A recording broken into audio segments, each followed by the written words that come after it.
तुम्हें अपनी वफादारी को साबित करना होगा ब्रेक डाउन। जब तुम्हें हम में से किसी एक को चुनना होगा। ऑटोबॉट्स और डिसेप्टिकॉन्स के बीच मेरी बात तो क्या तुम इनके जैसे बनने का सोच रहे हो? नहीं ना, तो खत्म कर दो इसे।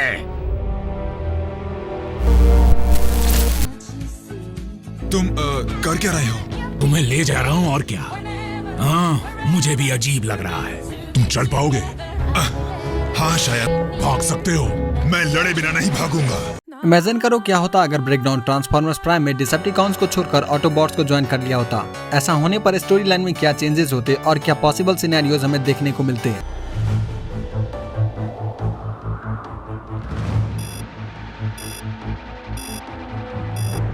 Scenario first. सबसे पहले समझते हैं ब्रेकडाउन साइड क्यों चेंज करता।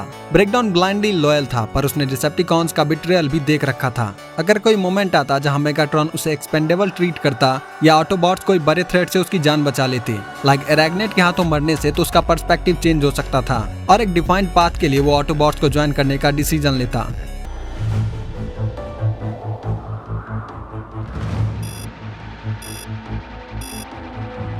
सिनेरियो 2। बल्कहेड और ब्रेकडाउन जो पहले राइवल्स हुआ करते थे वो अब एक ही टीम में काम कर रहे होंगे और आगे चलकर ब्रेकडाउन को ये रियलाइज होता कि बल्कहेड कभी उसे पर्सनली हेट ही नहीं करता था। दोनों के बीच कन्फ्लिक्ट का कारण था कि दोनों अलग अलग साइड्स पर खड़े थे और इसी रियलाइजेशन के मोमेंट पर राइवलरी कन्वर्ट हो जाती ब्रदरहुड में।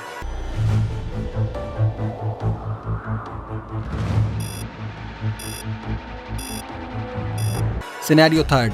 ऑप्टिमस ब्रेकडाउन को एक चांस जरूर देता क्योंकि वो रिडेम्पशन पर बिलीव करता है, लेकिन ट्रस्ट इंस्टेंटली डेवलप नहीं होता। टीम में एक एक्स डिसेप्टिकॉन के आने से टेंशन क्रिएट हो जाता, पास्ट फाइट्स का बैगेज होता और टीम मिशन के दौरान क्लैशेज होते। लेकिन धीरे धीरे ब्रेकडाउन बैटलफील्ड में अपनी लॉयलिटी प्रूव करता, टीम को सेव करके, रिस्क लेकर, और वहीं से शुरू होता रिस्पेक्ट से ट्रस्ट और ट्रस्ट से एक्सेप्टेंस का जर्नी।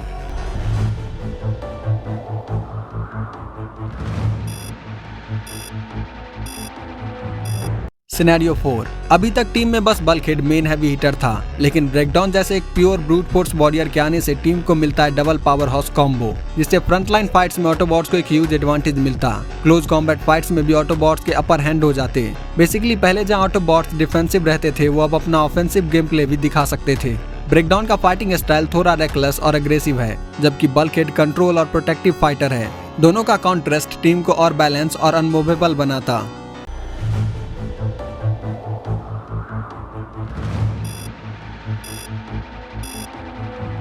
सिनेरियो 5। सबसे पहले मेगाट्रॉन के लिए ये सिर्फ बिट्रेयल नहीं, एक पर्सनल इंसल्ट होता। वो ब्रेकडाउन को ट्रेटर डिक्लेयर करके उसे डिस्ट्रॉय करने का ऑर्डर देता। वहीं दूसरी तरफ स्टारस्क्रीम इस सिचुएशन का फायदा उठाना चाहता, केओस क्रिएट करके अपनी पावर बढ़ाने के लिए। इसका मतलब एरेग्नेट ब्रेकडाउन को हंट करना स्टार्ट करती, ये प्रूव करने के लिए कि ट्रेटर्स डिजर्व टू डाई। और पावर बैलेंस के लिए डिसेप्टिकॉन्स एक नया डेंजरस वॉरियर इंट्रोड्यूस करते। सिंपल वर्ड्स में कहें तो ब्रेकडाउन के डिसीजन से वॉर और ज्यादा पर्सनल, ब्रूटल और इंटेंस हो जाता। सिनेरियो 6। ब्रेकडाउन के ऑटोबॉट्स ज्वाइन करने से कुछ कैरेक्टर्स की स्टोरी कम्प्लीटली चेंज हो जाती। सबसे पहला इम्पैक्ट आता है साइलस पर। ओरिजिनल स्टोरी में उसे ब्रेकडाउन के बॉडी पार्ट्स मिलते हैं, जिससे वो नेमेसिस प्राइम बनाता है, लेकिन यहाँ ये पॉसिबल नहीं होता, तो शायद वो किसी और बॉट जैसे नॉकआउट को टारगेट करता। दूसरा इम्पैक्ट एरेग्नेट पर पड़ता। ओरिजिनल में वो ब्रेकडाउन की वजह से एस्केप हुई थी, लेकिन अब ब्रेकडाउन ऑटोबॉट्स के साइड पर है, तो चांसेस हैं कि खुद ऑटोबॉट्स उसे परमानेंटली डिफीट कर देते। और सबसे इमोशनल इम्पैक्ट नॉकआउट पर पड़ता। ब्रेकडाउन का पार्टनर होने के कारण उस पर डीप इम्पैक्ट पड़ता। या तो वो भी साइड चेंज कर लेता या फिर सीक्रेटली एक डबल एजेंट बनकर ऑटोबॉट्स को डिसेप्टिकॉन्स के सीक्रेट देता। देखा जाए तो ब्रेकडाउन के एक डिसीजन से मल्टीपल कैरेक्टर्स की स्टोरी कंप्लीटली रीराइट हो जाती।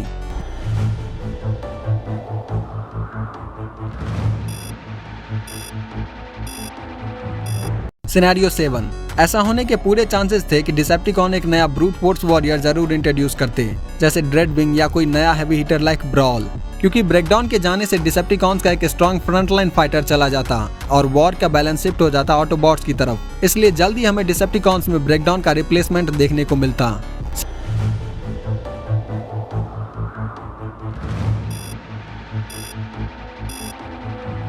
सिनेरियो 8। ओरिजिनल सीरीज में साइलस के इंजर्ड होने पर उसका माइंड ब्रेकडाउन की बॉडी में इंटीग्रेट कर दिया जाता है, पर यहाँ कॉन्टिन्यूएशन में चेंजेस की वजह से सिचुएशन टेंस और डेंजरस बन जाती। ब्रेकडाउन की जगह पर इस बार उसका माइंड नेमेसिस प्राइम की बॉडी में ट्रांसफर करके एक मेटा ह्यूमन विलन की तरह दिखाया जा सकता था। एक ऐसा विलन जो ह्यूमन इंटेलिजेंस और ऑप्टिमस लेवल स्ट्रेंथ दोनों रखता है। इमेजिन बल्कहेड और ब्रेकडाउन दोनों मिलकर इस विलन से फाइट करते और मैक के सत्यानाश के साथ साइलस का अंतिम संस्कार भी कर देते।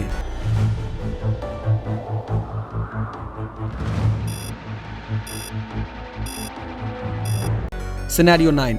सीरीज में ब्रेकडाउन के कैरेक्टर्स का एक पावरफुल टर्निंग पॉइंट दिखाया जा सकता था, जहां अरैग्नेड उसके पार्टनर नॉकआउट को बेरहमी से मार देती।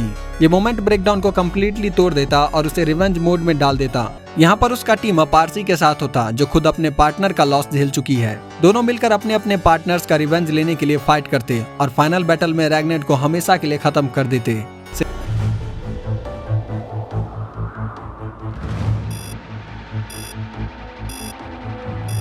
सिनेरियो 10। जैसे जब हार्टसेल ने बल्कहेड को ब्रूटली इंजर्ड किया था तो उसका रिवेंज व्हीलजैक ने लिया था, पर यहाँ वो काम ब्रेकडाउन करता। यहाँ वो अपने दोस्त बल्कहेड के लिए फाइट करता और यही मोमेंट उनके बॉन्ड को नेक्स्ट लेवल पर ले जाता।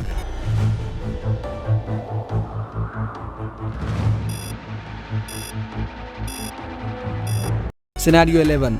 ब्रेकडाउन के ऑटोबॉट्स ज्वाइन करने से बल्कहेड और ब्रेकडाउन दोनों डिसेप्टिकॉन के मेन टारगेट बन जाते।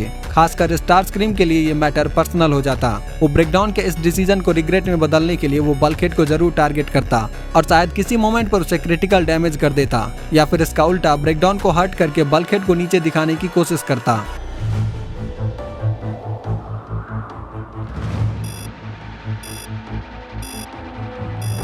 सिनेरियो 12। अगर सीरीज में ब्रेकडाउन का कोई ह्यूमन पार्टनर दिखाया जाता तो एजेंट वोगल उसके लिए परफेक्ट चॉइस होता, क्योंकि दोनों ने टीम को अपने अपने रीजन्स की वजह से ज्वाइन किया था। एक एक्स डिसेप्टिकॉन और एक एक्स सबवे वर्कर। दोनों का वाइब मैच करता, थोड़ा रफ, थोड़ा प्रैक्टिकल और mission focused. Brute force bot और स्मार्ट ह्यूमन स्ट्रेटेजिस्ट का बॉन्डिंग एंगल काफी इंटरेस्टिंग होता।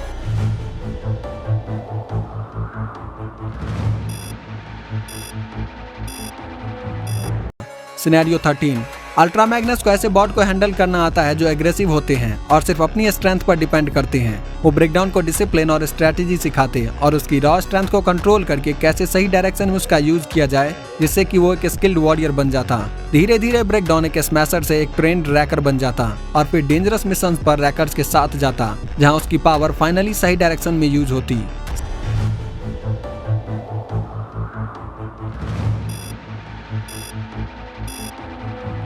Scenario 14। Character development.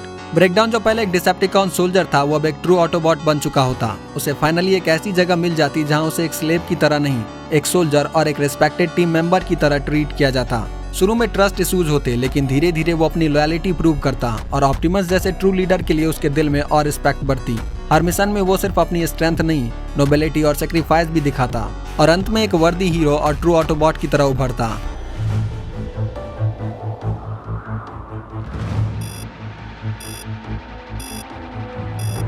Scenario 15। Final battle तक टीम प्राइम में अपनी कंट्रीब्यूशन पर वो ऑप्टिमस प्राइम द्वारा ऑनर किया जाता। ऑप्टिमस की गाइडेंस में वो एक ऐसा ऑटोबॉट बनता जो लिविंग प्रूफ होता कि सही रास्ता चुनने में कभी देरी नहीं होती। और क्यों एक मौका सभी को देना चाहिए, क्योंकि ऑप्टिमस प्राइम ने खुद कहा था, हर सेंटिएंट जीव चाहे तो अपने आप को बदल सकता है। तो तुम्हें क्या लगता है, क्या ब्रेकडाउन एक काबिल ऑटोबॉट बन पाता? नीचे कमेंट्स में जरूर बताना। और अगर वीडियो पसंद आया हो तो लाइक और चैनल को सब्सक्राइब कर लो। इसका जवाब जीते जी तुम्हें नहीं मिल सकता ऑप्टिमस।